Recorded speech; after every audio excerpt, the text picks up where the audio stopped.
You make it very hard for me. You make it very, my hand hurts. When you play soft, you lose the sense of the weight of the sound and you get faster. Okay.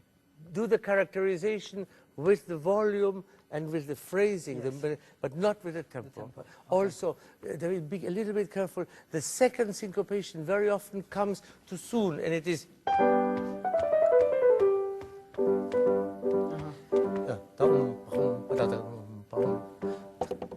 Okay. Huh? Okay.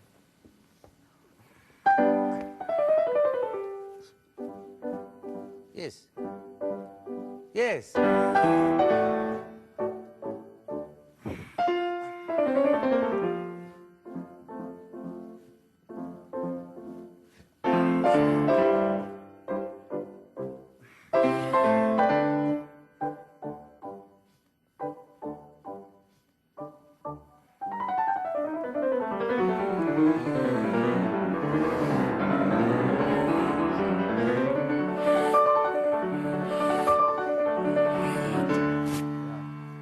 David, I just want to ask you something. Why do you play now in two bars, no? You play stage. And now suddenly you make. No, I don't want that. I think you did the opposite too. Yes. The more tempestuous you begin it without an accent, the more you will get of that. Hmm?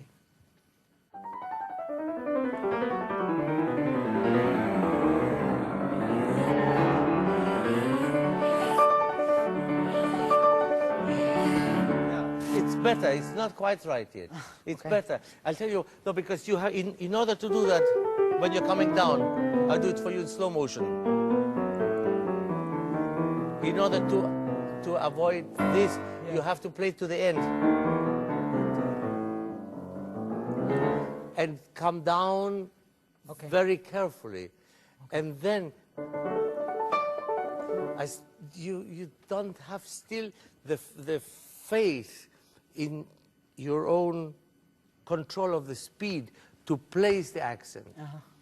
And that's why it lacks the strength because you still fall into it. But it's much better. Once more.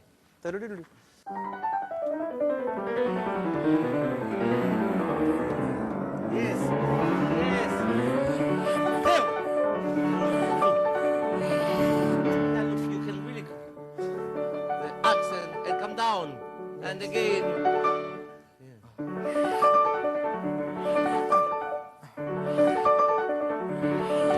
And again. Oh, that's it.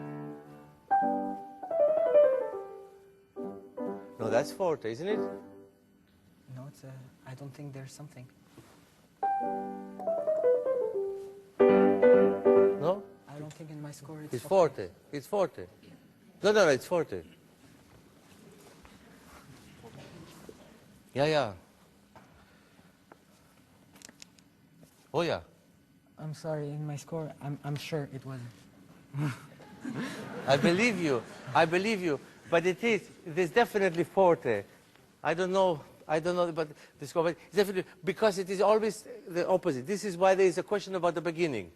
Okay. The only reason that there is a question about the beginning, whether it is piano or forte, the beginning of the sonata, is because in the repeat it is forte and then comes piano.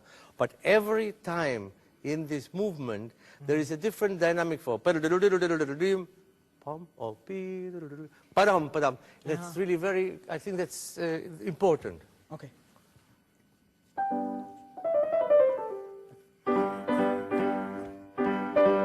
No. The second syncopation is padam, padam, padam.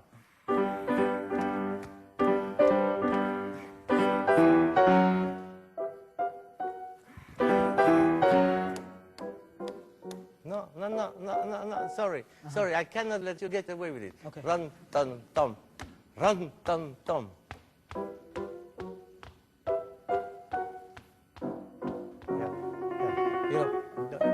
I know where your instinct is right because you're young. Also, when you play in forte, make sure that you don't accentuate the end of the group. Otherwise, it doesn't allow you to continue.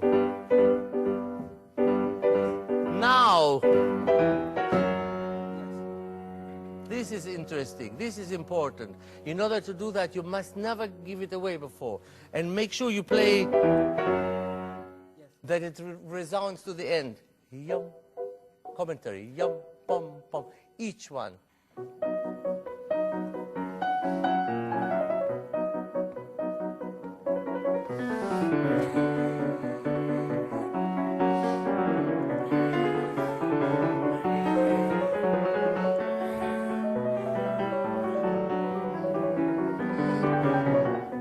Yeah, no, I want to hear two harmonies. I want to hear the two harmonies.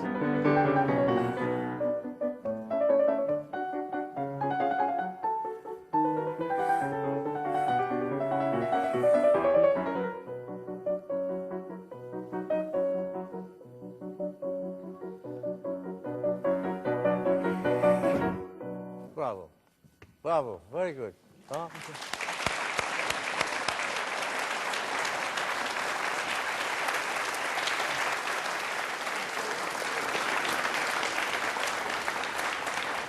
You asked him if at some point he could orchestrally begin to imagine some of the phrases.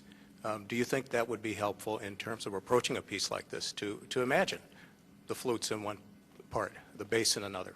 I think that this is something that can be helpful in any piece you play on the piano, because the piano, like this, you know, is a very primitive, neutral instrument. Any weight you put on the keys produces a sound. Look.